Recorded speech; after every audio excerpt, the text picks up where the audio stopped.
بسم الله الرحمن الرحيم واتبعوا ما تتلو الشياطين على ملك سليمان وما كفر سليمان ولكن الشياطين كفروا يعلمون الناس السحر وما أنزل على الملكين ببابل هاروت وماروت وما يعلمان من أحد حتى يقولا إنما نحن فتنة فلا تكفر فيتعلمون منهما ما يفرقون به بين المرء وزوجه وما هم بضارين به من أحد إلا بإذن الله ويتعلمون ما يضرهم ولا ينفعهم ولقد علموا لمن اشتراه ما له في الآخرة من خلاق ولبئس ما شروا به أنفسهم لو كانوا يعلمون ولو أنهم آمنوا واتقوا لمثوبة من عند الله خير لو كانوا يعلمون يا أيها الذين آمنوا لا تقولوا راعنا وقولوا انظرنا واسمعوا وللكافرين عذاب أليم ما يود الذين كفروا من أهل الكتاب ولا المشركين أن ينزل عليكم من خير من ربكم والله يختص برحمته من يشاء والله ذو الفضل العظيم صدق الله العظيم وبلغنا رسوله النبي الأمين المتين الصادق الكريم ونحن على ذلك لمن الشاهدين والشاكرين والحمد لله رب العالمين. قال الله تبارك وتعالى في شان حبيبه ونبيه ورسوله إن الله وملائكته يصلون على النبي يا أيها الذين آمنوا صلوا عليه وسلموا تسليما. اللهم صل وسلم وزد وبارك على حبيبك سيدنا وشفيعنا ونبينا ومولانا محمد وعلى آله وصحبه ووارث حاله ومفخر كماله وابنه الكريم وولده الشريف الغوث الأعظم والحمد لله رب العالمين. معزز و مکرم بزرگوں نوجوان دوستوں سے ساتھیوں کے ساتھ جو تشریف فرمائے گزارش کرتا ہوں کہ تھوڑا سا قریب سے تشریف کریں. ایک مرتبہ بابا سے بلند درود پاک وسلم وزد مبارک علی حبیبک سیدنا وشفیعنا ونبینا ومولانا محمد وعلی آلہ وصحبہ اجمعین. عزیز دوستوں، پچھلے دو اتوار سے سورہ بقرہ کی آیت نمبر 102 کی تفصیل سے تشریح اور توضیح آپ کی خدمت میں رکھنے کی میں سابقہ حاصل کر رہا ہوں. آج اس آیت مبارکہ کا آخری حصہ آپ کی خدمت میں رکھوں گا، پھر اس کے بعد انشاءاللہ تعالیٰ رکوع نمبر 13 سے 2 آیتیں میں نے پڑھی ہے، اس کو بھی سننے کی کوشش کریں گے، یعنی آیت نمبر 102 103 اور 104 انشاءاللہ تعالیٰ 4 آیتوں کا آج درس ہوگا. تو اتوار سے جو آیت مبارکہ چل رہی ہے بڑی اہم تھی. اس میں اللہ تعالیٰ نے جادو کی دنیا کب سے ہوئی، کب رکھی گئی، جادو ہوتا کیسے ہے، جادو کرنے والوں کا حکم کیا ہے، اور جادو کے بارے میں بہت سی معلومات اللہ پاک نے ہمیں فراہم فرمائی. عزیزان گرامی، خبر سے ایک عقیدہ بھی ہمارے ذہن میں بیٹھا کہ جس طرح شیطانی کلمات میں اثر ہوتا ہے اس سے بڑھ کر قرآنی کلمات میں اثر ہوتا ہے. میرے دوستوں، ہم جو ذکر کو معمولی سمجھتے ہیں یا ہم یہ سمجھنے رکھتے ہیں کہ ذکر جو زبان سے بندہ کرتا ہے اس کا کیا فائدہ. بہت سے لوگوں کے ذہن میں بات آتی ہے ظاہری طور پر کہ جب کوئی ذکر کرتے ہیں تو اس کا فائدہ ہمیں نظر نہیں آتا. میرے عزیز دوستوں، قرآن کے ایک ایک لفظ کے ساتھ ایک نور ہوتا ہے جو پڑھنے والے کو اللہ عطا فرماتا ہے. میرے دوستوں، ہم دیکھ نہیں سکتے اس نور کو، مگر ہر لفظ کے ساتھ ایک نور ہوتا ہے، ہر آیت مبارکہ کے ساتھ ایک برکت ہوتی ہے، اور جو لوگ اس کی کثرت کرتے ہیں اللہ رب العزت ان کو وہ برکت عطا فرماتا ہے. عزیز دوستوں، ایک صاحب مجھ سے انہوں نے اپنا مجھ سے پرسنل تصدیق قرآن کی آیت کا مجھ سے بیان کیا تھا. آیت مبارکہ بھی آپ کی خدمت میں دیتا ہوں. ان کو ان کے پیر نے وہ آیت مبارکہ پڑھائی تھی اور انہوں نے مجھے بتایا کہ وہ بہت پیاری بات ہے. وہ کہتے ہیں ان کا ماشاء اللہ بہت بڑا بزنس ہے ادھر کا، اولڈ سٹی میں ہے، پھر موزن ٹائم مارکیٹ کے پاس بھی ان کی دکانیں ہیں، سب بڑا نام ان کا ادھر کا کاروبار. تو ان کی مجھ سے ملاقاتیں ہوتی تھی. اب تو انتقال ہو گیا، 10 سال پرانی بات میں آپ کی خدمت کر رہا ہوں. ان سے میں نے پوچھا کہ آپ کا جو کاروبار اسٹیبلش ہوا کیا واقعی آپ پہلے سے اس کاروبار میں تھے؟ کہنے لگے نہیں، ہمارے دادا کرتے تھے، اس کے بعد ہمارے تایا کے پاس وہ کاروبار چلا گیا تھا، میرے والد میں چھوٹا سا تھا، انتقال کر گئے تھے، اب میرا کوئی کاروبار نہیں تھا، پورے خاندان کو لے کر چلنا، بہنوں کی شادیاں کرنا، ذمہ داریاں مجھ پر بڑی تھیں. تو میں اپنے پیر کے پاس گیا اور جا کر میں نے ان سے کہا کہ میرے مجھ پر ذمہ داریاں بہت ہیں، آپ مجھے کوئی وظیفہ دیں. تو انہوں نے فرمایا قرآن مجید کی آیت مبارکہ ہے، آپ اس کو پڑھیے. آیت مبارکہ کون سی تھی؟ اللہ لطیف بعبادہ یرزق من یشاء وهو القوی العزیز. چھوٹی سی آیت مبارکہ، وہ کہتی اتنی چھوٹی سی آیت مبارکہ جب بھی اس میں میری اتنی آیت سے کیا رکھا. میں نے پوچھا بھی میں آپ کے پاس کوئی بڑا وظیفے کی امید سے آیا ہوں، اتنی چھوٹی سی آیت مبارکہ. تو ان کے پیر نے فرمایا آیت چھوٹی ہے مگر نام اللہ کا ہے، برکت اللہ عطا فرمائے. معمولی مت سمجھو، یہ اللہ کے کلمات ہیں، قرآن ہیں، اس کو معمولی مت سمجھو، اس کو کثرت سے پڑھتے ہیں. وہ کہتے ہیں میں نے اس کا آغاز کیا، وہ تحریر بھی انہوں نے اپنے پیر کی مجھے بتلائی تھی، رائٹنگ میں لکھ کر انہوں نے دی تھی. وہ فرماتے ہیں اس کا میں نے آغاز کیا، دیکھتے ہی دیکھتے میرے کام کرنے شروع ہوئے اور اللہ تعالیٰ نے میرا کاروبار، جس کاروبار میں نے شروع کیا تو پھر اللہ تعالیٰ نے مختلف آئیڈیاز ڈالے، سب اللہ کی طرف سے رہا. کہتے ہیں دیکھتے ہی دیکھتے چار مینار کے دامن میری دکان سے جڑ گئی اور پھر کاروبار بڑھنے لگا. پھر اگر بچوں کا کاروبار آیا ادھر کے ساتھ ساتھ، اور کاروبار پھیلتے پھیلتے میں نے اپنی بہنوں کی شادیاں بھی کی، پھر میری شادی بھی ہوئی اور پھر میں پورے علاقے کا ادھر کا ایک بہت بڑا کاروباری بن گیا.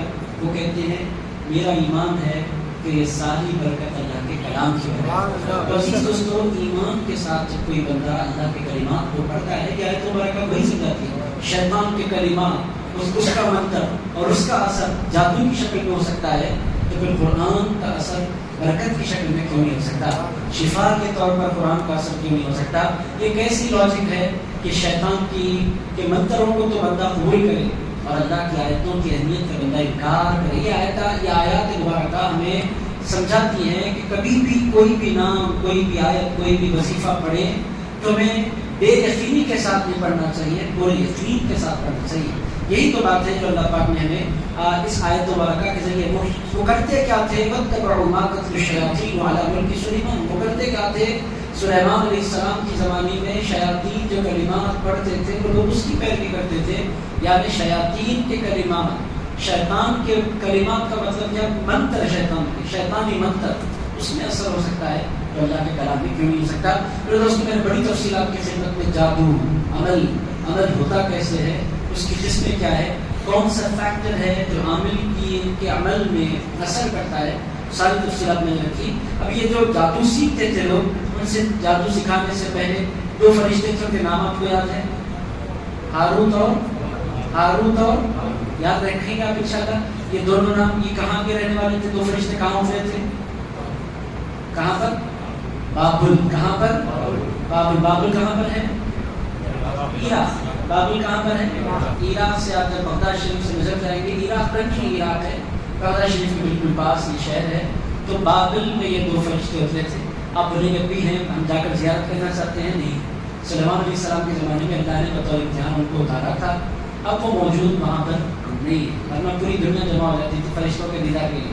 عزیز دوستو، اب موجود نہیں ہے اور میں نے آپ کی خدمت میں اس کے حوالے سے بڑی تفصیلات رکھی تھی. وہ سکھاتے کیا تھے؟ تو ان سے لوگ کلمات سیکھنے آتے تھے تو وہ کہتے تھے انما نحن فتنہ، ہم کیا ہیں؟ فتنہ ہے. فتنہ اردو کا الگ ہے. وہ میں نے دیکھا انٹرنیٹ پر بھی ہنگامہ مچا ہوا ہے. حضور نے فرمایا میں اپنے بعد اپنی امت کے لیے سب سے بڑا فتنہ عورتوں کو چھوڑ کر جا رہا ہوں. تو اس پر ایک بڑا ہنگامہ ہو رہا ہے. عورتوں کو حضور نے فتنہ کہہ دیا. پاکستان میں کچھ ماڈرن قسم کی عورتیں ہیں، ہمیں فتنہ کہا گیا. بھائی فتنہ وہ عورت ہے جو بے پردہ ہے، عورتوں کے لیے فتنہ ہے. وہ عورت فتنہ ہے جو اپنے اسلامی حدود سے باہر نکل جاتی ہے، وہ فتنہ ہے. اگر آپ پردے میں رہیں تو فتنہ نہیں ہے، وہ بھی اس معنی میں. فتنہ عربی کا فتنہ اور ہے، وہ بیچارہ جائے گا، وہ کون سمجھائے گا؟ کوئی سمجھانے والا نہیں. گاؤں برپا ہے پاکستان کی مختلف پوسٹوں پر. عورتوں کو حضور نے فتنہ کہا، یہ عورتوں کی بے عزتی ہے. جس تو حضور کیوں بے عزتی کریں گے؟ حضور پاک نے جو فتنہ کہا، اردو کا فتنہ نہیں کہا، عربی کا فتنہ کہا. میرے دوستوں دونوں میں بڑا فرشتے کہہ رہے ہیں ہم فتنہ ہیں، تو کیا فرشتے فتنہ ہوتے ہیں؟ میرے دوستوں فتنہ اردو کا اور ہے، یہ تو ہے آدھی بات کبھی سمجھنا نہیں چاہیے. اردو کو عربی میں، عربی کو اردو میں کھچڑی نہیں بنانا چاہیے. جس کو جہاں رکھنا ہے وہاں رکھ کر آپ سمجھیں گے تو بات سمجھ میں آئے گی. اردو کا فتنہ اور ہے اور عربی کا فتنہ اور ہے. اردو کا فتنہ کا مطلب فتنہ مچانے والا، فساد پیدا کرنے والا، اس معنی میں فتنہ ہوتا ہے اردو میں. اللہ تعالیٰ نے فرمایا انما اموالکم واولادکم فتنہ، لوگوں تمہارا مال تمہاری اولاد فتنہ ہے. میرے دوستو بیٹے کو دیکھ کر اے فتنے کا آپ بنے گا. عزیزان کرام اللہ نے فرمایا بیٹی کو دیکھ کر فتنی ایسا بنے گا. عزیزان کرام اگر بیٹی بیٹی ہوتی ہے فتنی نہیں ہوتی، بیٹا بیٹا ہوتا ہے فتنہ نہیں ہوتا. پھر اللہ نے فتنہ کیوں کہا؟ بھائی عربی کا فتنہ ہے، اردو کا فتنہ اور ہے، عربی کا فتنہ یہ ہے گڑبڑ. یہ اردو والوں کی بڑی جہالت ہے. میں بھی اردو بولتا ہوں مگر جس لفظ کو جس معنی میں رکھنا چاہیے، عربی میں بہت پھیلاؤ ہے، بہت گنجائش ہے، بہت وسعت ہے. اردو بہت جگہ پر آ کر مشہور ہو جاتی ہے. یہ بچہ ہے، یہ اردو. عربی باپ ہے. عزیزان کرام اس کے اندر جو گہرائی ہے، جو گہرائی ہے، ایک ایک لفظ کے اندر آپ ترجمہ کرنے بیٹھے آپ کو اندازہ ہوگا. عربی میں چھوٹی بات، ایک چھوٹے سے سینٹنس میں جو بات ہو جاتی ہے، اردو میں لکھنے تک 2 2 3 3 لائن لگ جاتے ہیں.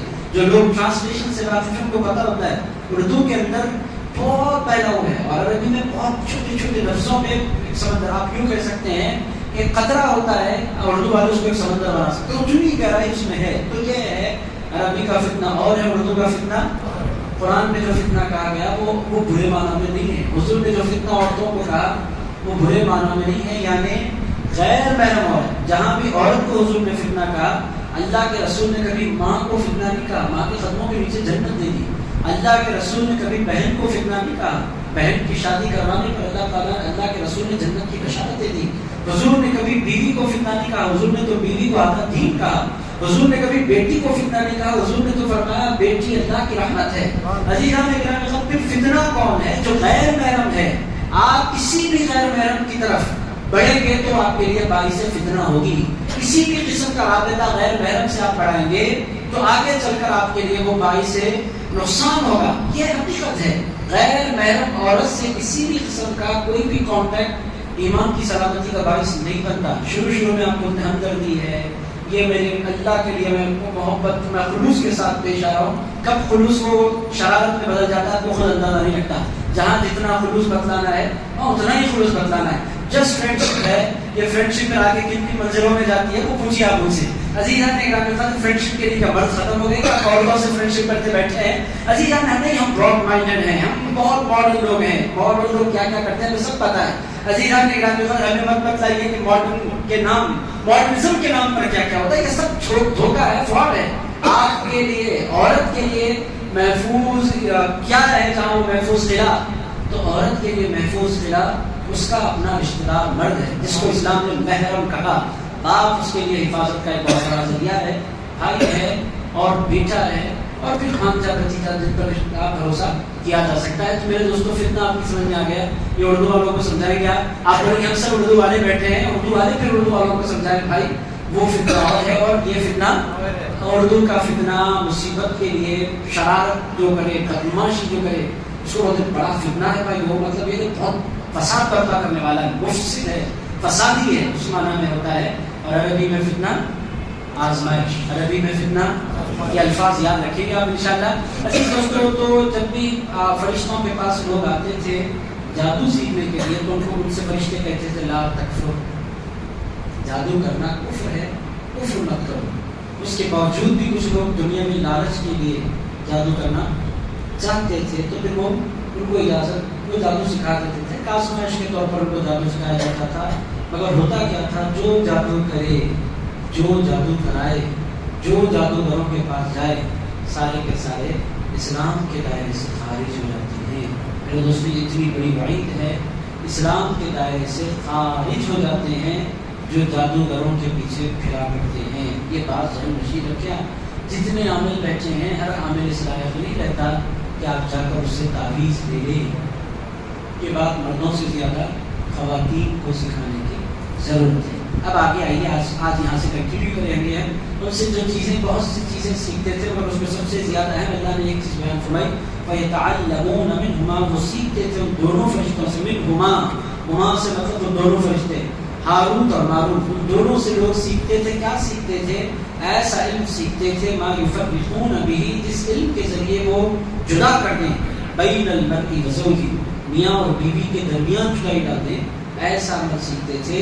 اس سے پتہ کیا چل رہا ہے کہ شیاطین کو سب سے زیادہ پسندیدہ کوئی عمل ہے تو وہ میاں بیوی کے درمیان نفرت ڈالنا، یہ شیاطین کو سب سے زیادہ پسند ہے۔ میاں بیوی لڑتے ہیں تو دو بندے ڈسٹرب نہیں ہوتے، دو خاندان ڈسٹرب ہو جاتے ہیں۔ میاں بیوی خوش رہتے ہیں تو ایک مرد ایک عورت خوش نہیں رہتے، دو خاندان خوش رہتے ہیں۔ آپ کی بیٹی کسی کے گھر جائے اور وہ خوش رہے تو آپ بھی خوش رہتے ہیں، آپ کی بیٹی ڈسٹرب ہو تو آپ بھی ڈسٹرب ہو جاتے ہیں۔ اور عزیزان اکرام، اس کا امپیکٹ جو ہوتا ہے، طلاق کو لوگ سمجھتے ہیں کہ وہ دو لوگوں پر اس کا اثر ہوتا ہے، ایسا نہیں ہوتا۔ عزیزان اکرام، طلاق ہو تو اگر اولاد ہو گئی تو سب سے زیادہ افیکٹ اولاد پر ہوتا ہے، اگر اولاد ہے تو، چونکہ باپ کو اگر اولاد مس کرے تو باپ کی محبت کوئی غیر نہیں دے سکتا۔ چچا لاکھ چاہے باپ جیسے پیار نہیں دے سکتا، ماموں لاکھ چاہے باپ جیسی نظر سے ماموں نہیں دیکھ سکتا۔ اور عزیزان اکرام، بچے اگر باپ کے پاس آ جائے، ماں اگر جدا ہو جائے، میں آپ کو بولوں پوری کائنات مل کر بھی اس نگاہ سے نہیں دیکھ سکتی جس نگاہ سے ماں دیکھا کرتی ہے۔ تو عزیز دوستو، سب سے بڑا جو لاس ہوتا ہے میاں بیوی کے جھگڑوں میں، سب سے بڑا جو لاس ہوتا ہے اولاد کا ہوتا ہے۔ اس کے ساتھ ساتھ اس کا افیکٹ دو ہستیوں پر بھی ہوتا ہے، دو خاندانوں پر بھی ہوتا ہے۔ اسی لیے اللہ تعالیٰ اس کام کو پسند نہیں کرتا کہ میاں بیوی کے درمیان بڑے جھگڑے ہوں، اور اللہ تعالیٰ اس کو بہت پسند کرتا ہے کہ میاں بیوی ایک دوسرے کے ساتھ محبت کے ساتھ وقت گزارے۔ ایک صحابی نے حضور پاک علیہ السلام سے پوچھا تھا، حضور میں اگر اپنی بیوی کے پاس جاؤں اور اپنی ضرورت کی تکمیل کروں تو کیا حضور اس پر مجھے ثواب ملے گا؟ اپنی ضرورت ہے انسان کی، اپنے نکاح کے بعد کی ضرورت میں اس کی تکمیل کروں تو کیا حضور اس پر بھی مجھے ثواب ملے گا؟ میں پورے ادب کے دائرے میں رہ کر آپ کی خدمت پیش کر رہا ہوں۔ تو حضور پاک علیہ السلام نے فرمایا، اگر تم کسی غیر عورت سے کرتے تو کیا تمہیں گناہ ملے گا؟ تو اس نے کہا بالکل حضور، کو گناہ ملے گا۔ تو حضور نے فرمایا جب غیر عورت کے پاس تم جاؤ تو گناہ ملے گا، بیوی کے پاس جاؤ تو تمہیں ثواب ملے گا۔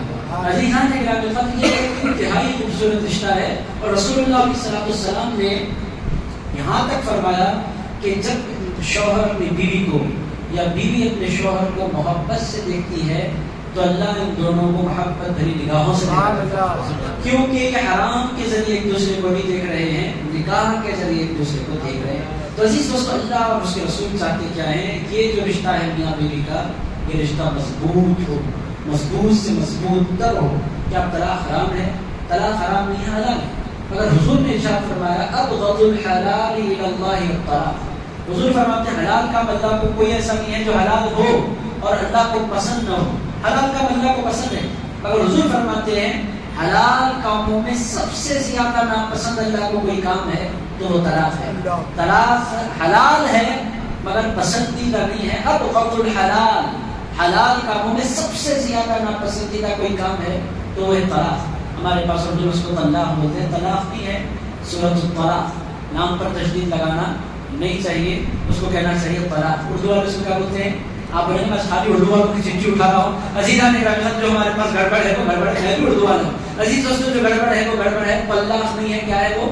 طلاق ہے۔ عبد المطلب کو ہمارے پاس لوگ کیا بولتے ہیں اردو والے؟ عبد المطلب۔ عزیز دوستوں، گڑبڑ بہت کرتے ہیں اردو والے، ان کو عربی سکھانی چاہیے۔ خلاصہ یہی ہے، آ جائیے اصل بات کی طرف۔ میں آج یہ کر رہا تھا کہ میاں بیوی کے درمیان لڑانا یہ سب سے بڑی شیطانی حرکت ہے۔ عرب معاشرے میں آج بھی طریقہ کیا ہے؟ جھگڑے کیوں ہوتے ہیں؟ جھگڑے ہوتے ہیں ساسوں کی وجہ سے۔ آپ بڑے بہویں بھی شریک ہوتی ہیں، عزیزان اکرام، خیری طور پر شریک ہوتی ہے، بہووں کی بھی ایک اشارت ہوتی ہے۔ جھگڑے ہوتے ہیں ننوں کی طرف سے۔ عربوں کے پاس دستور کیا ہے؟ عربوں کے پاس طریقہ کیا ہے؟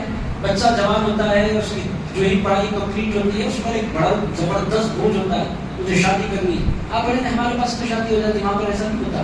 شادی کرنے سے پہلے رشتہ ہوتا ہے، رشتہ تو یہاں بھی ہوتا ہے، بڑے یہاں بھی ہوتا ہے۔ رشتہ ہوتے ہی وہاں میں یہاں میں فرق کیا ہے؟ رشتہ ہوتے ہی وہاں پر پہلے بیٹے کو اپنا، یعنی داماد جو ہونے والا ہے، اس کو اپنا گھر سیٹ کرنا ہوتا ہے۔ جب تک وہ اپنا گھر سیٹ نہیں کر لے، اس کو بیٹی کوئی دیتا ہی نہیں، اس کا اپنا کرایہ پر لے، ذاتی لے، اس کا پوری سیٹنگ دولہن والے آتے ہیں، ہماری بچی رہے گی کہاں، گھر کیسا ہوگا، پوری سیٹنگ وہاں۔ اس لیے ہوتا کیا ہے؟ آپ کو حیرت ہوگی، یہاں پر بچی والے بولتے ہیں ہماری بچی کی شادی ہو جائے، وہاں بچے بولتے ہیں اللہ کرے ہمارے بچے کی شادی ہو جائے۔ عزیز اس کو الٹا قصہ ہے، اتنے پریشان۔ میں پھینکوں کا نہیں کر رہا، میں نے دیکھا اپنی آنکھوں سے، بورڈوں پر لکھا ہوا ہے، اے لوگوں بچے والوں پر رحم کرو، یہ لکھا ہوا بورڈوں پر، بچے والوں پر رحم کرو۔ پورا ڈیمانڈ بچی والوں کا ہے، چونکہ تھوڑا سا بھی ناراض ہوتی بچی چلی جاتی ہے اور اس کی دوسری شادی ہو جاتی ہے۔ یہ بیچارہ پھر رہ جاتا ہے، پھر محل لانا، اور وہ محل بھی معمولی محل نہیں ہوتا، زبردست تگڑا محل۔ عزیز دوستو چھوٹے موٹے محل پر ہمارے پاس 5,000 میں آ جاتی بچی، 5,000 میں کیا آ رہا ہے، جوتا نہیں آ رہا اچھا برانڈیڈ جوتا، آپ ایک پورے وجود کو اٹھا کر 5,000 آج کیوں رہی شادیاں، 5,000 میں شادی، 11,000 کیا کرے گی 11,000 لے کر وہ۔ ہمارے پاس محل جو باندھا جاتا ہے جہیز لیتے وقت پوری پلاننگ کے ساتھ، وہ گاڑی ہونا، وہ گھوڑا ہونا، وہ جوڑا ہونا، پوری ہونا، اور محل لیتے وقت 5,000 11,000 بھائی ایک پورا وجود 11,000 میں آپ کو کیسے ملے گا؟ مگر حیدرآباد میں ملتا ہے۔ حیدرآباد میں الٹا سسٹم ہے، اصل جو ڈیمانڈ ہونا چاہیے وہ ہونا چاہیے دلہن والوں کا، ہمارے پاس پورا ڈیمانڈ دولہے والے دکھاتے ہیں، الٹی کامیاب ہے یہاں پر۔ وہاں طریقہ کیا ہے، دولہا کا مطلب میں پریشان 4-5 سال پریشان ہوتا، میں شادی ہو جانا، دعائیں کرتا، اس کے بعد اس کا گھر سیٹ ہوتا، اور جب گھر سیٹ ہوتا تو پھر آتے ہیں دلہن والے آ کر نہیں یہ صحیح نہیں ہے، یہ پھینک دیجیے آپ، یہ صوفہ اچھا نہیں ہے، نکال کر پھینک دینا، پھر نئے صوفہ دلانا، بچی کے حساب سے بیڈ ہونا، اس کے حساب سے صوفہ ہونا، اس کے حساب سے فریج ہونا، اس کے معیار کے مطابق جب بندہ گھر سیٹ کرے تب جا کر وہ شادی کرتی ہے، یہ ہے ڈیمانڈ۔ عزیز دوستو اس کا فائدہ کیا ہوتا ہے، آپ بولیں گے پھر ماں کہاں جائے، ان کے پاس طریقہ کیا ہے، ماں کو بھی اپنے بالکل قریب رکھتے ہیں اور ان کا پورا خیال رکھتے ہیں، مگر گھسا کر مان لیتے، لڑ لیتے، بالا کھینچتے نہ کرو، روزانہ کی لڑائیاں مت کرو، آپ اپنی زندگی میں رہو، ہم اپنی زندگی میں رہیں گے۔ یہاں پر بہت سے لوگ کہتے ہیں ایموشنل، ہمارے پاس حیدرآباد میں زبردست ایموشنل مارتے ہیں لوگ، ماں نے پالا ہے، پوسا ہے، اور اسی کو بندہ بے سہارا چھوڑ کر چلا جا رہا ہے، یہ کہیں بھی نہیں جاتا، فرسٹ فلور پر خود رہتا ہے تو گراؤنڈ فلور پر ماں کو رکھتا ہے تاکہ اس کا بھی خیال رکھے اور دونوں میں جھگڑے نہ ہوں۔ عزیزان گرامی، اصل مقصود یہ ہے، شادی کا مطلب جھگڑے نہیں ہے، شادی کا مطلب ہے پیس آف مائنڈ۔ آپ بولیں گے جتنی باتیں اس سے کہاں نکلی، یہی تو ہے۔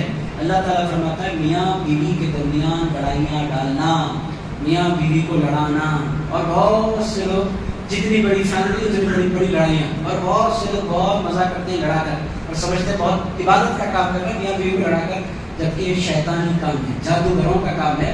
اور بعض لوگ کے کام کے لیے ہماری بہو کا منہ بند ہو جائے ذرا دے دیجیے تعویذ۔ عزیزان گرامی، ایسے بھی آتے ہیں ہماری ساس بند ہو جانا، منہ کا بولنا ہی نہیں ہوگا۔ عزیز دوستو، بھائی کہیں کیوں کسی کا منہ بند کرانے لگے ہیں، ڈسٹینس مینٹین کیجیے، ہوشیاری کے ساتھ زندگی گزاریے۔ بہرحال میاں بیوی کو لڑانا، اللہ تعالیٰ فرماتا ہے یہ سیکھتے تھے لوگ اس زمانے میں، آج بھی اس کام پر لوگ اپنی زندگیاں لگاتے ہیں جس کا کوئی فائدہ نہیں ہوتا۔ آپ بولیں گے میاں بیوی لڑتے کیوں ہیں؟ دو الگ الگ لوگ ہیں، دو الگ الگ خاندان رکھتے ہیں، دونوں کا پس منظر الگ ہے، دونوں کے خیالات الگ ہیں، دونوں کی فکریں الگ ہیں، ایک ساتھ وہ رہ رہے ہیں، جھگڑا تو ہونا ہے، جھگڑا نہیں ہونے سب تو ہو ہی نہیں سکتا، جھگڑا تو ہونا طے ہے۔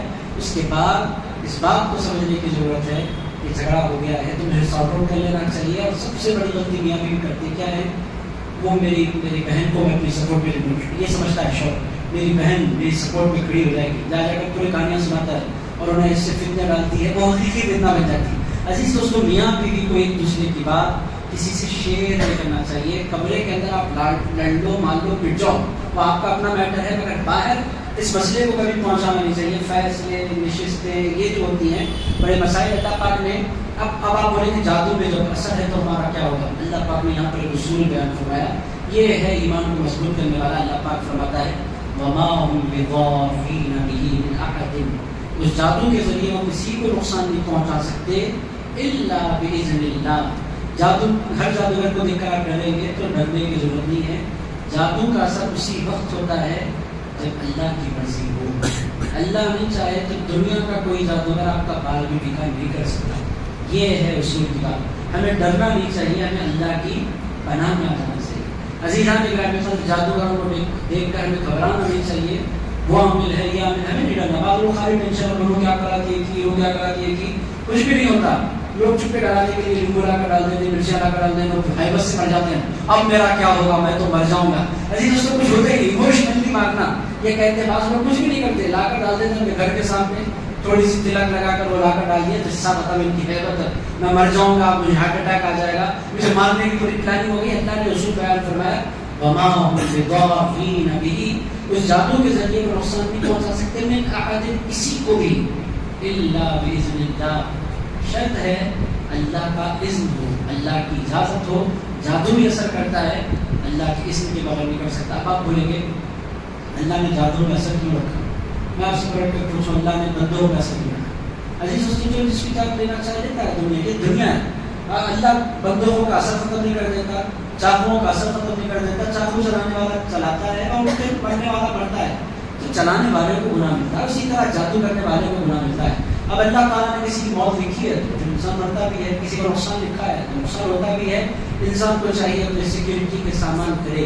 اور ایسے لوگوں سے بعض لوگ خاندان طور پر عملیات کے چکر میں رہتے ہیں، اس چکر میں ہیں تو تھوڑا سا ان سے دور رہیں، ڈسٹینس بنائیں، ان سے جھگڑے نہیں، ان کی دنیا میں نہیں جائیں، ان کا نام بدلے، مگر ایک بات ذہن نشین رکھیں کہ اللہ اگر نہیں چاہے تو دنیا کا کوئی جادوگر آپ کو نقصان نہیں پہنچا سکتا۔ یہ بات اللہ تعالیٰ نے قرآن مجید میں بیان فرمائی ہے۔ اور وہ سیکھتے ہیں جو چیز ان کو نقصان پہنچا بلا ان کو فائدہ دے، وَلَقَدْ عَلِمُوا وہ اچھی طرح جانتے ہیں لمن اشتراه جو کچھ وہ خرید رہے ہیں مَا لَهُ فِي الْآخِرَةِ مِنْ خَلَاقٍ۔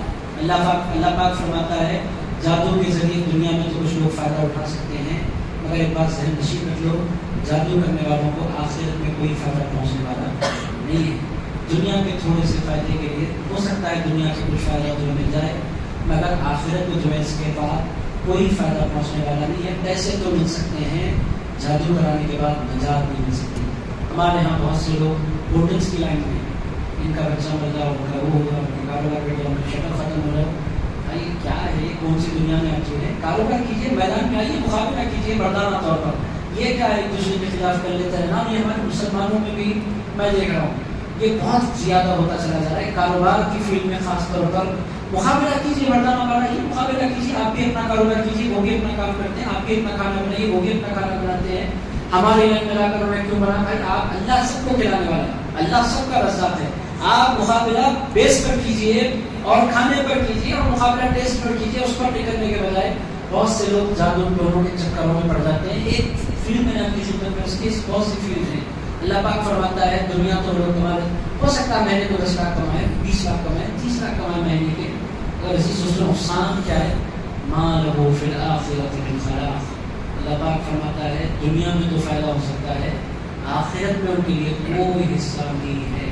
آپ بولیں گے ہم بچے کیسے؟ میں خدمت میں پچھلے 2 درس پہلے بھی عرض کر دیا، آج پھر عرض کر رہا ہوں، روزانہ صبح اگر آپ کو اندیشہ ہے تو پھر پڑھ لینا چاہیے سورہ فلق اور سورہ ناس، اپنے آپ کو باوضو رکھنے کی کوشش کرنا چاہیے۔ اس کے علاوہ اگر آپ بچنا چاہتے ہیں، جادو سے بچنے کا ایک بہت بڑا ذریعہ حضرت پیران پیر غوث اعظم دستگیر کی نسبت بھی ہے۔ عزیز دوستو، حضرت پیران پیر غوث اعظم دستگیر جو بندہ نظر کرم میں رہتا ہے، بڑے بڑے جادوگر بھی وہاں ہمت ہار جاتے ہیں جہاں غوث اعظم دستگیر کی نسبت نظر آتی ہے۔ عزیز دوستو، غوث اعظم دستگیر کی نسبت بھی بہت بڑا ذریعہ ہے جادوؤں سے حفاظت کا۔ حضرت پیران پیر غوث اعظم دستگیر کو اللہ تعالیٰ نے جنات پر غیر معمولی کنٹرول عنایت فرمایا۔ عزیز دوستو، بڑے بڑے جادوگر اور جنات اور شیاطین جو جادو کے ماہر ہوتے ہیں، وہ غوث پاک کے آنے کی ضرورت نہیں ہے، غوث پاک کا نام لے تو بھاگ جائے گا۔ اللہ تعالیٰ نے ان کو محبوبیت عطا فرمائی ہے، تو جادوؤں سے بچنے کے لیے بہت بڑا ذریعہ حضرت محبوب سبحانی غوث سمدانی شیخ عبد القادر جیلانی قدس اللہ تعالیٰ سے عزیز کی نسبت بھی ہے، ونبی سما شروع بھی انفسہم، اور بہت بڑی چیز ہے جس کے بدلے انہوں نے اپنی جانوں کو بیچا ہے۔ لو کانوا یعلمون، اللہ پاک فرماتا ہے کاش اس بات کو جادو کرنے والے، جادو کروانے والے، عاملوں کے پاس چکر لگانے والے سمجھ لیں کہ بہت بڑی بری ڈیل وہ کر رہے ہیں، ونبی سما شروع، بہت بری ڈیل ہے جو لوگ کر رہے ہیں۔ اس کے بدلے اگر وہ آمن، اگر وہ ایمان لاتے، واتقوا، اور اللہ سے ڈرتے، لمثوبۃ، وہ ان کے لیے باعث ثواب ہوتا، من عند اللہ خیر، اور ان کو اللہ کی جانب سے خیر نصیب ہوتا۔ اللہ پاک فرماتا ہے ایک ہے جادو کرنا کروانا، ایک ہے ایمان لانا اور تقوی اختیار کرنا۔ اللہ پاک فرماتا ہے جادو کرنا اور کروانا دنیا میں فائدہ پہنچاتا ہے، آخرت میں اس کا کوئی فائدہ نہیں ہوتا، مگر اے لوگوں ایمان لانا اور تقوی اختیار کرنا انسان کی دنیا بھی سنوار دیتا ہے، انسان کی آخرت بھی سنوار دیتا ہے۔ یہاں دونوں چیزیں سنورتی ہیں، ایمان اور تقوی، ایمان اور اللہ کا خوف، ایمان اور اللہ کو یاد رکھنا، ایمان اور اللہ کو یاد رکھ کر زندگی گزارنا۔ اللہ پاک فرماتا ہے من عند اللہ خیر، جو ایمان لائے اور جو تقوی اختیار کرے اس کو اللہ خیر دیتا ہی دیتا ہے، اس کی زندگی میں اللہ بھلائی دیتا ہی دیتا ہے۔ کوئی نیکی کبھی زندگی میں ضائع نہیں جاتی، ہر نیکی کا بدلہ اللہ آخرت میں بھی دیتا ہے، اور بہت سی مرتبہ نیکی کا بدلہ اللہ تعالیٰ دنیا ہی میں لوٹا دیا کرتا ہے۔ جو بھلا کرتا ہے اس کے ساتھ بھلا ہوتا ہے، جو برا کرتا ہے اس کے ساتھ برا ہوتا ہے۔ بہت سے لوگ کسی کو مارنے کے لیے گڑھا کھودتے ہیں، خود اس گڑھے میں گر کے مر جاتے ہیں۔ اور عزیز دوستو، جو لوگوں کا بھلا چاہتا ہے اللہ تعالیٰ اس کو کبھی محروم نہیں کرتا۔ جو تقوی اختیار کرتا ہے، جو اللہ کو یاد رکھ کر زندگی گزارا کرتا ہے، اللہ اس کو 100% عزت دیتا ہے، احترام دیتا ہے، زندگی میں برکت دیتا ہے، اس کے معاملات کو اللہ تعالیٰ بہتر سے بہتر بناتا چلا جاتا ہے۔ عزیز دوستو، یہ ہے اور قرآن اصول، یہ شارٹ کٹس ماننا، عاملوں کے پیچھے پھرنا، جادوگروں کے پیچھے پھرنا چھوڑو۔ اصل جو کام ہے ایمان کے بعد دل کو تقوی سے مزین کرو، دیکھو کہ اللہ کیسے بھلائیاں عطا فرماتا چلا جاتا ہے۔ اللہ پاک فرماتا ہے لو کانوا یعلمون، سیدھا راستہ ہے، اس راستے پر چلو۔ اور کاش کہ لوگ اس بات کو سمجھ لیتے، انسان یہ جو جتنے غلط راستے بندہ چن رہا ہے، یا جتنے غلط راستوں پر بندہ چل رہا ہے، جتنے شارٹ کٹس بندہ مارنے کی کوشش کر رہا ہے، کوئی بھی راستہ اس کو اللہ تک نہیں لے جاتا۔ بہتری اس میں ہے کہ انسان ایمان کے بعد تقوی اختیار کرے، آنکھ اٹھائے تو اللہ کو یاد کر کر، آنکھ جھکائے تو اللہ کو یاد کر کر، کچھ بات کرے تو اللہ کو یاد رکھ کر، کوئی ڈیل کرے تو اللہ کو یاد رکھ کر، سوئے تو اللہ کو یاد رکھ کر، جاگے تو اللہ کو یاد رکھ کر، من عند اللہ خیر، یہ ہے اللہ کی جانب سے بھلائی۔ لو کانوا یعلمون، کاش جان لیتے۔ آج کے درس کی آخری جو آیتیں رکوع نمبر 13 کا، یہاں سے مضمون جادوگروں کا ختم ہوتا ہے۔ اب یہ مضمون کے بعد پہلی مرتبہ اللہ تعالیٰ آپ سے مخاطب ہے قرآن مجید میں۔ اب آپ بولیں گے اللہ نے سب، اس سے پہلے اللہ تعالیٰ نے خطاب فرمایا، خطاب کہتے ہیں ان کلمات سے کسی کو پکارنا جس سے لوگ آپ کی جانب۔ میں نے کہا بزرگوں، دوستوں، ساتھیوں، میں نے ابتدا میں کہا یہ انسان کے ایڈریس کرنے کا انداز ہے۔ اللہ تعالیٰ نے اس سے پہلے امت کو، حضرت آدم علیہ السلام کی امت کو اور ان کے پیغمبروں کی امت کو اللہ نے مخاطب فرمایا، تو اللہ تعالیٰ ہر امت کو کیا کہتا تھا؟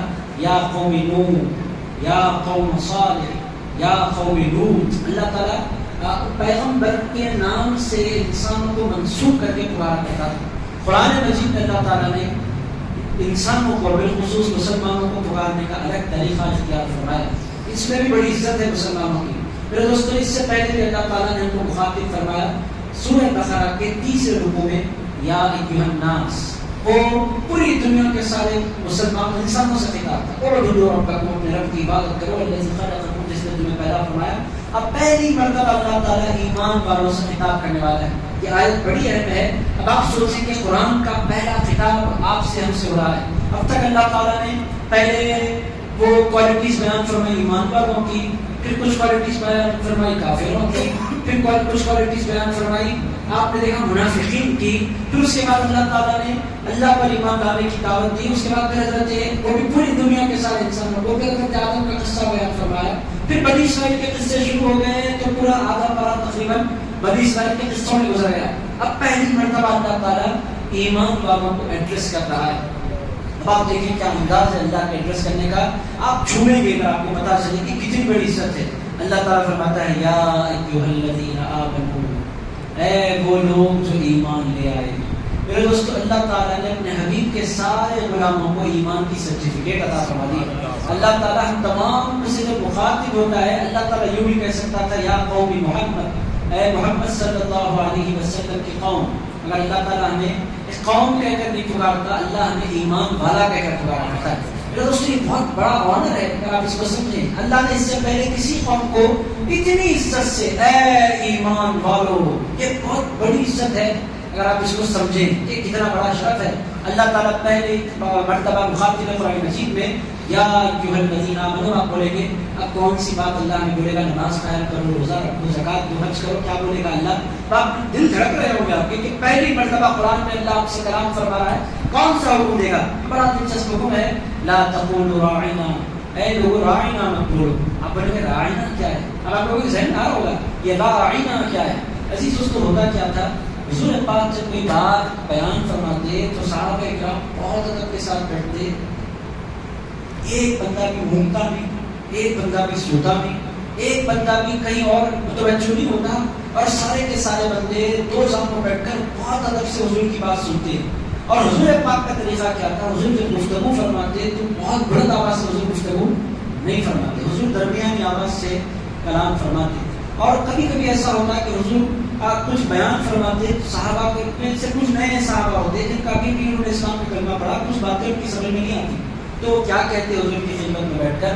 وہ کہتے راعینا، یا رسول اللہ ہماری رعایت فرمائیے، ہماری رعایت فرمائیے۔ حضور ہم نہیں سمجھ پائے، حضور کرم فرمائیے، رعایت فرمائیے۔ پھر ایک مرتبہ اس بات کو دوہرا دیجیے یا کلیئر کر دیجیے کچھ مثالوں کے ذریعے، تاکہ بات ہماری سمجھ میں آ جائے۔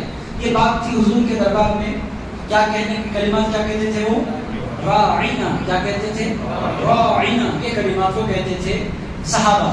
تو یہ کلمات صحابہ اچھی نیت کے ساتھ حضور کو کی بارگاہ کا ادب کرتے ہوئے کہتے تھے. یہودی بھی آ کر کبھی کبھی حضور کی مجلس میں بیٹھ جاتے تھے، منافق بھی آ کر حضور کی مجلس میں بیٹھ جاتے تھے. اب وہ کیا کرتے تھے؟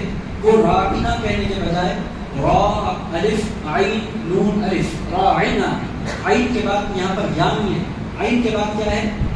نون ہے. عین کے بعد کیا ہے؟ آپ لوگ عربی کے پڑھے ہوئے ہیں. راعینا یہ ہے کلمہ. وہ راعینا کہنے کے بجائے بدماشی سے کہتے تھے راعینا. عین کے بعد اگر آپ یا لگا دیں، یہ ہے عربی زبان، ایک دم معنی بدلتے ہیں. راعینا، راعی رعایت کیجیے، امر کا صیغہ، نہ ہماری رعایت کیجیے. راعینا حضور ہماری رعایت کیجیے. جو ہی آپ اس میں یا ایڈ کرتے ہیں، راعی چرواہے، راعینا اے ہمارے چرواہے. موضوع اللہ. آپ بولیں گے حضور بکریاں چراتے تھے. بکریاں چرانا اور ہے، مگر چرواہا بولنا اور ہے. اسی سوچتے اس میں بے عزتی ہے، بے ادبی ہے. آپ کے باپ خدا نہ کرے کہ ڈرائیونگ کرتے ہیں، آپ کبھی اپنے باپ کو ہی نہیں بول سکتے اے ڈرائیور. آپ بول سکتے ہیں اپنے باپ کو اے باورچی. بابا کھانا بناتے ہوں گے، پر آپ بیٹے ہیں. بیٹے کا اور باپ کا ایسا رشتہ ہے کہ بیٹا اپنے باپ کو اے ڈرائیور اے باورچی نہیں بول سکتا. کیا ڈرائیونگ کرنا گناہ نہیں ہے، مگر اولاد ہونے کا تقاضا یہ ہے کہ ادب سے پکارا جائے. جو بدماشی کیا تھی راعینا. اور حضور ان کے چرواہے کیوں ہوں گے؟ حضور نے بکریاں چرائی بی بی حلیمہ کی، حضور نے اپنی مرضی سے بکریاں چرائی. عزیزان اکرام، حضور نے بکریاں چرائی حضرت ابو طالب کی بچپنے میں اپنی خواہش سے، اپنی مرضی سے، اللہ کے حکم سے بکریاں چرائی. حضور کسی کے چرواہے نہیں تھے، وہ رسول ہے اللہ کے. ان کی شان چرواہا ہونا نہیں ہے. حضور نے بکریاں چرائی. بکریاں چرانے میں بڑی حکمت تھی، اس کے پیچھے بھی بڑے راز صوفیاء کرام نے بیان فرمائے. بکریاں حضور نے کیوں چروائی؟ عزیزان اکرام، اس کے پیچھے ایک وصیت کیا ہے؟ بکریاں انسان کو صبر کرنا سکھاتی ہیں. بکریوں کے ذریعے پورے ریوڑ کو لے کر چلنا. بکریوں والے کی بڑی ذمہ داری ہوتی ہے، اس کو ہوا سے نکالنے ہوتی ہے، جس کے ذریعے وہ پورے ریوڑ کو اکٹھا رکھے. اور بکریوں میں کچھ کمزور ہوتی ہیں، ان کو سنبھال کر اپنی منزل پر پہنچائے. بکریوں کے ذریعے اللہ تعالیٰ نے اپنے حبیب کو تلقین فرمائی کہ میرے مصطفیٰ جس طرح بکریوں میں کچھ کمزور ہوتے ہیں، کچھ اچھے صحت مند ہوتے ہیں، صحت مند پیچھے چلتے ہیں، کمزوروں کو اٹھا کر چلنا پڑتا ہے. اے میرے حبیب آپ بھی نبی بننے والے ہیں. کچھ ان پہ وہ ہوں گے جو غوث اعظم دستگیر جیسے فرما بردار ہوں گے، ان میں کچھ وہ ہوں گے جو غریب نواز اور بندہ نواز جیسے آپ کے پیچھے چلنے والے ہوں گے. مگر اے میرے مصطفیٰ ان انسانوں میں کچھ ایسے بھی ہوں گے جو بڑے گناہگار ہوں گے، جن کے پیچھے نفس ہوگا، خواہشات ہوگی، شیطان ہوگا، کمزور ہوں گے. آپ کو میں نے بکریاں چروائی اس واسطے ہے کہ نیک تو آپ کے پیچھے خود بخود آ جائیں گے، جو برے ہیں ان کو تھام کر چلنا آپ کی ذمہ داری ہے. عزیزان گرامی، یہ بکریاں جو حضور نے چروائی ایک پیغمبر نہیں، حضور کے سے پہلے حضرت موسیٰ نے بکریاں چرائی. عزیزان گرامی، حضرت موسیٰ کے بارے میں مولانا جلال الدین رومی نے فرمایا یہاں تک کہ ایک مرتبہ ایک بکری کا بچہ ریوڑ سے نکل گیا اور بھاگنے لگا، اور کانٹے دار پہاڑوں پر حضرت موسیٰ آگے پیچھے اور وہ بکری آگے، یہاں تک کہ حضرت موسیٰ کی نالیں چھوٹ گئی بکری کی طرح بھاگتے ہوئے. اور عزیزان گرامی، کاٹیوں میں جانے کے بعد حضرت موسیٰ علیہ السلام کا پیر چھلنی ہو گیا، اور اس بکری کو بھی چونکہ شوق نہیں تھا، بکری کا چھوٹا سا بچہ وہ بھی کاٹیوں میں گھس گیا. آخرکار حضرت موسیٰ علیہ السلام نے اس کو تھام لیا. حضرت مولانا جلال الدین رومی نے بکریاں چرانے کا جو باب باندھا اس میں بیان فرمایا، جب بکری کو حضرت موسیٰ علیہ السلام نے پکڑا تو حضرت موسیٰ علیہ السلام کے پیر میں تو 10 سے زائد کانٹے چبھے ہوئے تھے اور خون نکل رہا تھا. مگر حضرت موسیٰ علیہ السلام نے اس بکری کو اپنی گود میں بٹھایا اور بکری کے پیر میں چبھے ہوئے کانٹوں کو نکالتے جاتے تھے. ان کی آنکھوں سے آنسو بہتے جاتے تھے اور فرماتے جاتے تھے، بکری تو نے اپنی جان پر کتنا ظلم کیا. عزیز دوستو، اس سے حضرت موسیٰ بیان فرماتے ہیں کہ حضرت مولانا رومی فرماتے ہیں کہ ان کو اپنے درد کا احساس نہیں ہو رہا تھا، اپنی بکری کے درد کا احساس ہو رہا تھا. عزیزان اکرام، یہ فیلنگ ہے، اس کے اندر اس کے ذریعے انسان کو اللہ تعالیٰ ایک انتہائی خوبصورت صحیفہ عطا فرماتا ہے کہ کیسے برداشت کیا جائے، کیسے کمزوروں کو اپنے ساتھ لیا جائے، کیسے امت کو اکٹھا رکھا جائے. بہرحال عزیز دوستو، یہ آیت مبارکہ میں حضور نے بکریاں چرائی، مگر حضور کو کوئی چرواہا نہیں بول سکتا. حضور کو کوئی چرواہا، حضور کو ہم چرواہا کہہ کر نہیں پکار سکتے. حضور کو جب ہم پکاریں گے تو یا رسول اللہ کہہ کر پکاریں گے. میرے دوستو، حضور بھتیجے تھے حضرت امیر حمزہ کے، حضرت عباس کے، حضرت ابو طالب کے. مگر پوری زندگی میں انہوں نے کبھی حضور کو اے بھتیجے کہہ کر نہیں پکارا. وہ جب بھی حضور کو دیکھتے تو کہتے یا رسول اللہ. حضرت مولانا شیر خدا رسول اللہ کے سگے چچیرے بھائی تھے اور حضور ان کو اپنے بیٹے کی طرح چاہتے تھے, بہت چاہتے تھے, مگر پوری زندگی میں حضرت مولانا شیر خدا نے رسول اللہ کو یا اخا اے میرے بھائی کہہ کر مخاطب نہیں فرمایا. جب بھی پکارتے تھے یا رسول اللہ کہہ کر پکارا کرتے تھے. عزیزان گرامی, وہ حضور کا مقام ہے. رسول ہونا, بھائی ہونا حضور کے, مولانا کے بھائی ہیں, پوری دنیا جانتی ہے. حضور فرمایا کرتے تھے کہ علی میرا دنیا میں بھی بھائی ہے, آخرت میں بھی میرا بھائی ہے. مگر بدلے میں حضرت مولانا نے کبھی نہیں کہا, حضور نے فرما دیا میرا بھائی ہے, یہ رشتہ ہے. مگر حضور کو کبھی انہوں نے یا اے بھائی جان کبھی نہیں کہا. انہوں نے کہا آپ میرے سرکار, میں آپ کا غلام. عزیزان گرامی, یہ حضور ہے. حضور پاک کے پکارنے کا تو اللہ تعالیٰ نے پہلا پیغام امت کو کیا دیا؟ ارشاد فرمایا لوگوں کچھ کرو یا نہ کرو, ایک بات یاد رکھو, میرے مصطفیٰ کی بارگاہ میں بے ادبی مت کرنا. تمہیں اگر کچھ سیکھنا ہے, ساری سیکھیں باپ کی ہیں, میرے حبیب کا ادب یہ سب سے پہلے. حبیب کے تم باادب ہو تو لاکھ گناہ میں معاف فرما دوں گا, مگر اگر حبیب کے بے ادب ہو جاؤ تو لاکھ نیکیاں ہو تمہارے منہ پر مار دوں گا. میں نیکیاں نہیں دیکھا کرتا, میں تو مصطفیٰ کی غلامیاں دیکھا کرتا ہوں. عزیز اس سے یہی تو پیغام ہے, لا تقولوا راعنا. اے لوگوں, اللہ کلمہ کوئی برا نہیں تھا اور صحابہ کی نیت کوئی بری نہیں تھی, مگر کچھ لوگ بری نیت کے ساتھ جو لفظ بولا کرتے تھے تو اللہ تعالیٰ نے فرمایا ایسا لفظ بھی میرے مصطفیٰ کی بارگاہ میں استعمال مت کرنا جس کے دو معنی نکلتے ہوں. لا تقولوا راعنا, اے لوگوں راعنا مت بولو. پھر اللہ تعالیٰ نے فرمایا وقولوا, اے لوگوں بولو انظرنا. اب راعنا کا لفظ استعمال کرنا حرام ہے. اب میرے مصطفیٰ کے پاس آؤ تو بولنا انظرنا, اے رسول اللہ نظر کرم فرمائیں. عزیز کس قدر خوبصورتی کے ساتھ اللہ تعالیٰ اپنے حبیب کا ادب امت کو سکھلا رہا ہے. یہ بولو, کیا بولو, انظرنا. کیا بولو, انظرنا. اب ہمارے پاس وہ بہت خوبصورت روایت ہے حضرت بلال بن رسول اللہ صلی اللہ علیہ وسلم. حضرت بلال بن نے فرمایا تھا یا رسول اللہ انظر حالنا, یا نبی اللہ اسمع قالنا, اننی فی بحر حم مغرق خذ یدی سہل لنا اشکالنا.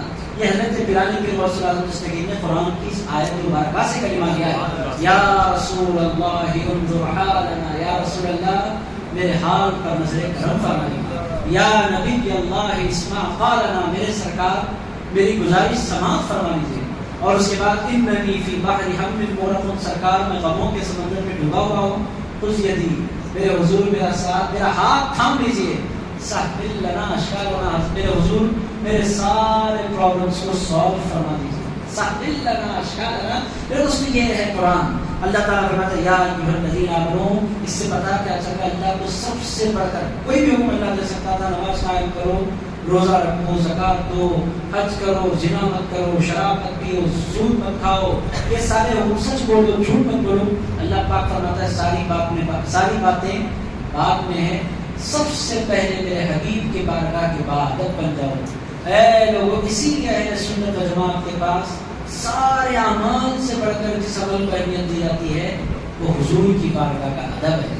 میرے دوستوں, جو جس کے پاس ادب نہیں ہے اس کے پاس کچھ بھی نہیں. اسی آیت پر آج کا لفظ ختم کرتے ہیں وقولوا انظرنا, اے لوگوں انظرنا بولو. پھر اللہ تعالیٰ نے پھر ایک اور وصیت فرمائی, ارشاد فرمایا واسمعوا, اے لوگوں یہ میرے حبیب کو یہ کہنے کی ضرورت کیوں پیش آتی ہے؟ حضور پھر بولیے, دوبارہ ارشاد فرمائیے, ہم پھر سننا چاہتے ہیں واسمعوا.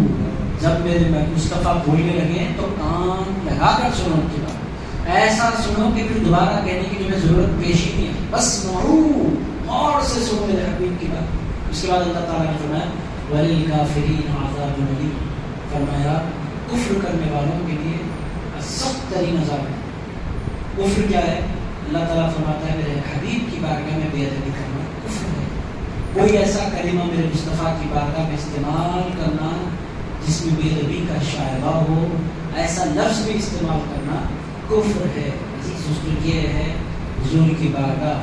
اور میرے دوستو, اس سے پتہ چل رہا ہے ہمارے سرکار کی اہمیت کا کہ حضور کی بارگاہ کا ادب بندے نہیں سکھایا کرتے, حضور کی بارگاہ کا ادب پروردگار سکھایا کرتا ہے. میرے دوستو, ایسی کوئی ہستی اس پوری کائنات میں نہیں ہے جس سے بات کرنے کا سلیقہ بھی پروردگار سکھایا کرتا ہو. ایسی ہستی کو اس پوری کائنات میں کوئی نہیں ہے کہ جس کی بارگاہ کا پروٹوکول اللہ رب العزت بنایا. بتاؤ اتنی عزت والی اس پوری کائنات میں ایک چیز کی ہے, ہماری خوش نصیبی ہے. میرے دوستوں یہ جو دولت ہے ادب کی, یہ دولت صرف اور صرف اللہ تعالیٰ نے اہل سنت و جماعت کو عطا فرمائی.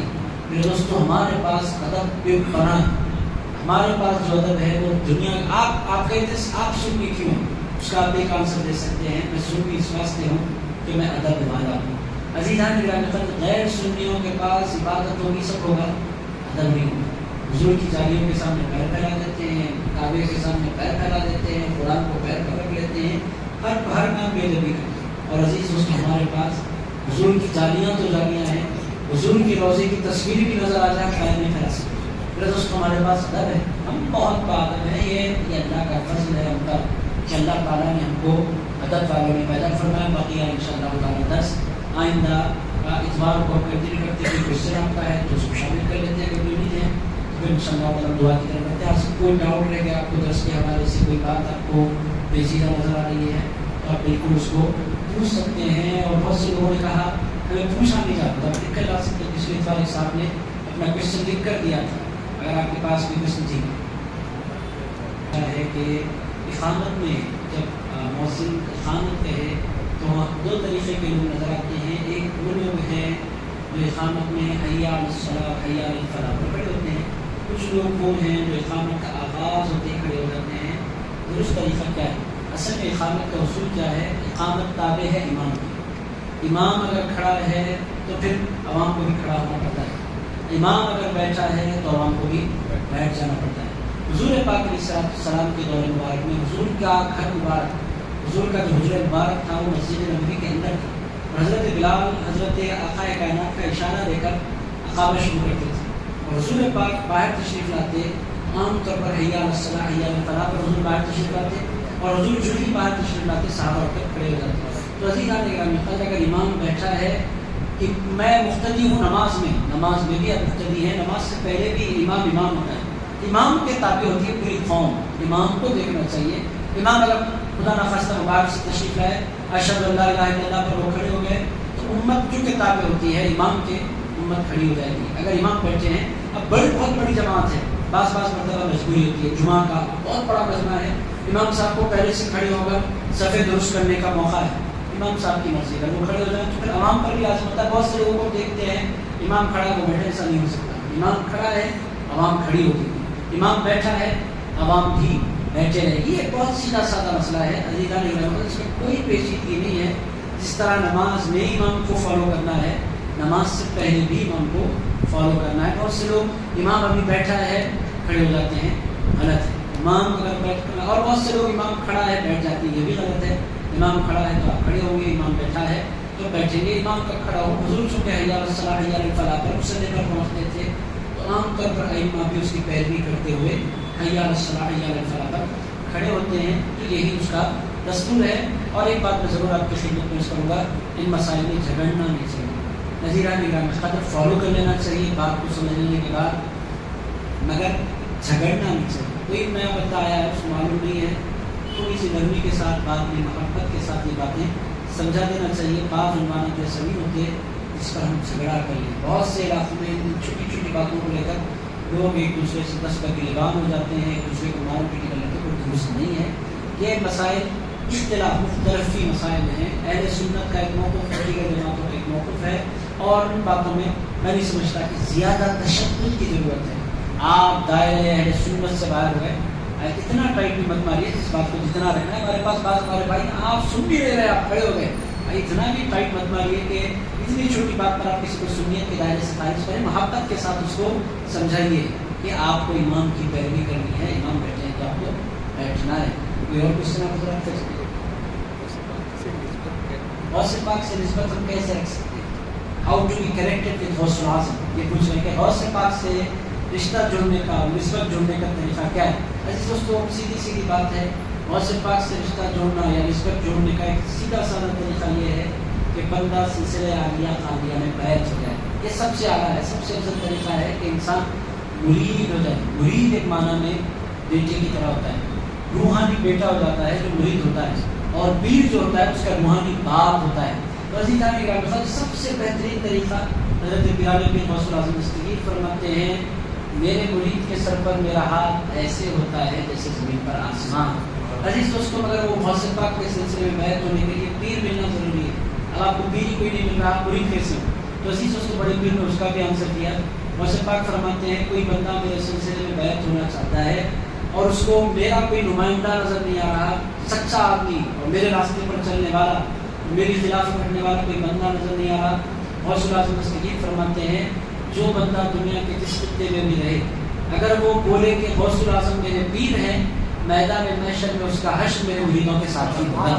یہ دنیا میں واحد پیر ہیں غوث الاعظم. کیا آپ نے فرمایا کوئی میرے سلسلے میں بیعت نہیں کرتا اور دل سے مجھے اپنا پیر مان لیتا ہے تو پھر میں اس کو اپنا مرید مان لیتا ہوں. اس نے مجھے پیر مانا, میں نے اس کو اپنا مرید مان لیا. اس کے علاوہ غوث پاک سے تعلق کے لیے ہمارے پاس بعض لوگ جمعرات کو فاتحہ دلاتے ہیں, بعض لوگ 11 کو فاتحہ دلاتے ہیں, بعض لوگ 30 کو فاتحہ دلاتے ہیں. یہ بھی نسبت جوڑنے کا ایک طریقہ ہے, یہ تعلق جوڑنا. میں آپ کو مسلسل ایک گفٹ دیتا چلا جا رہا ہوں تو آپ کو اس سے پیار ہو جائے گا کہ ایک بندہ ہے ہر مہینے مجھے لا کر تحفہ دیتا ہے فاتحہ دلانا. اس پر لوگ بہت جھگڑتے ہیں, ہم فاتحہ کا نہیں کھاتے, ہم فاتحہ نہیں دلاتے. آپ کو دلائیے مگر یہ جو فاتحہ ہے یہ بھی ایک بانا میں نسبت جوڑنا ہے اللہ تعالیٰ کے ساتھ. آپ فاتحہ پڑھ کر ان کی خدمت میں جب تحفہ پہنچاتے ہیں ہر جمعرات یا ہر 11 کو یا ہر 29 کو, یہ کبھی لگائے گا نہیں جاتا.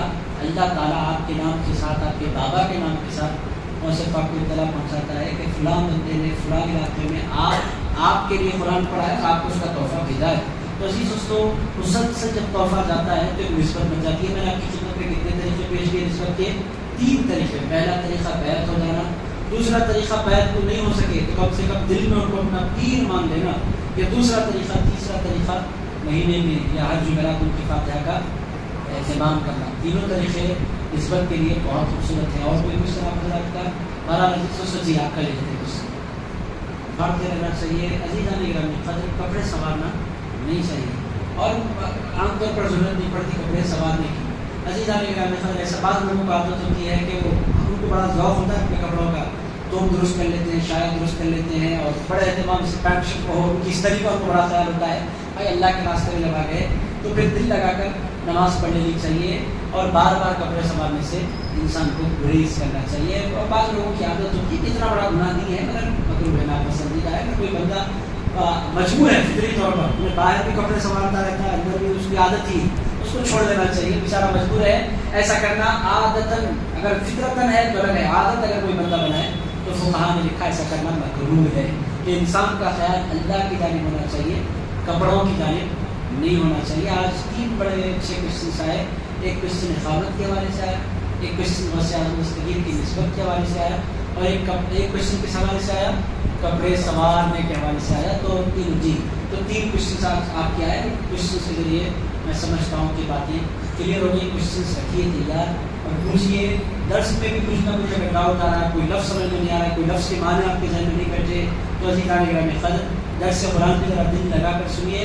ہر ہفتہ کچھ نہ کچھ ورڈس آپ کو قرآن کے سیکھنے چاہیے. آج خصوصی طور پر 2 لفظوں پر ہم نے زیادہ ڈسکس کیا. ایک لفظ کون سا تھا؟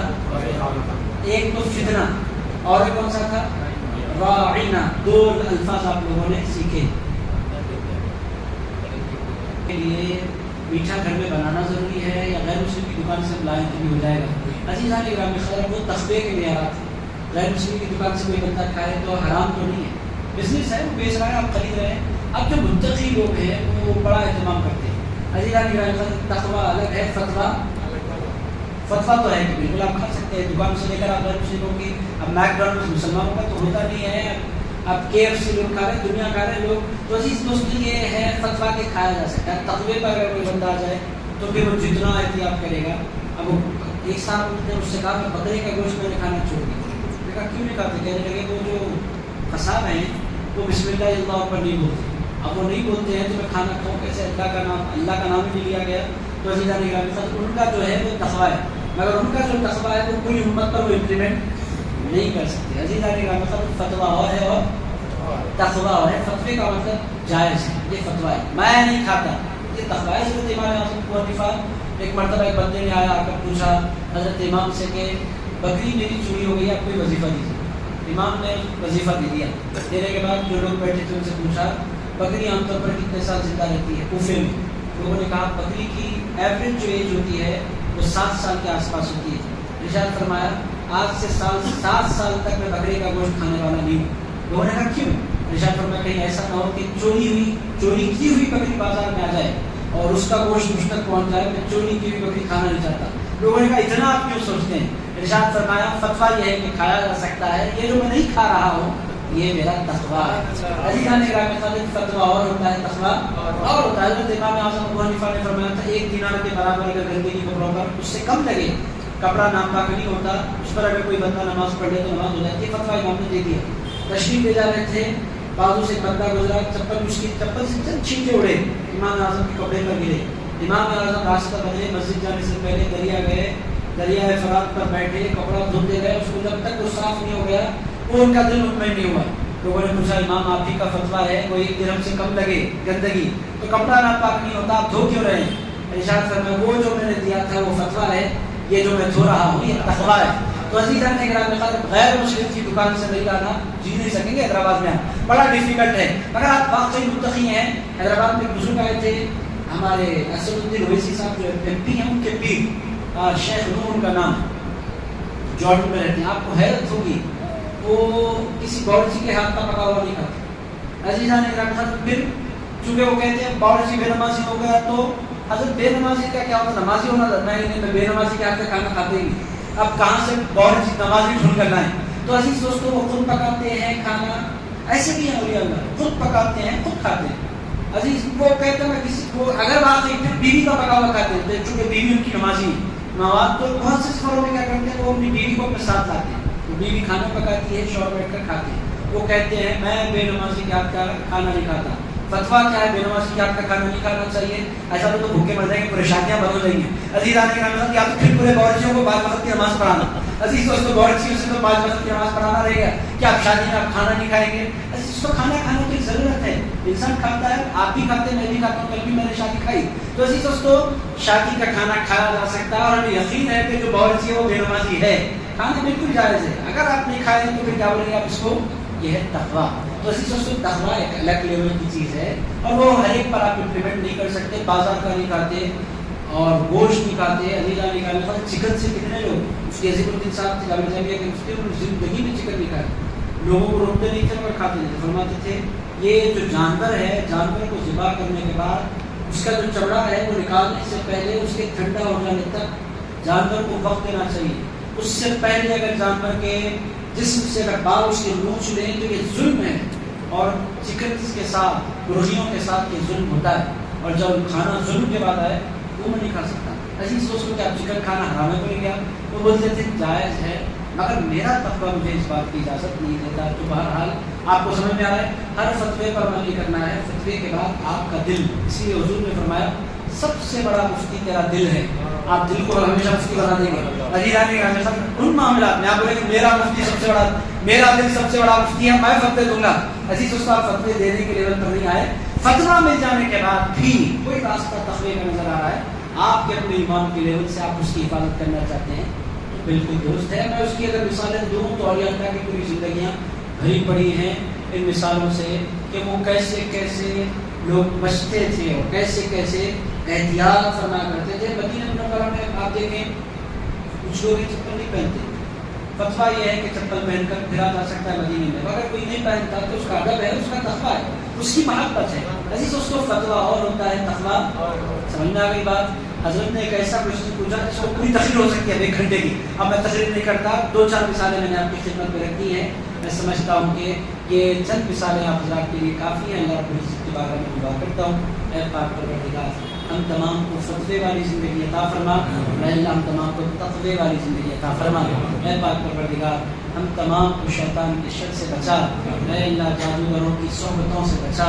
اے اللہ بد عملیات کرنے والوں کے چکروں سے بچا. اے اللہ ہم کو زندگی بھر تیرے ولیوں کے دامن میں رکھ. اے پروردگار ہم تمام کو فتنوں سے بچا.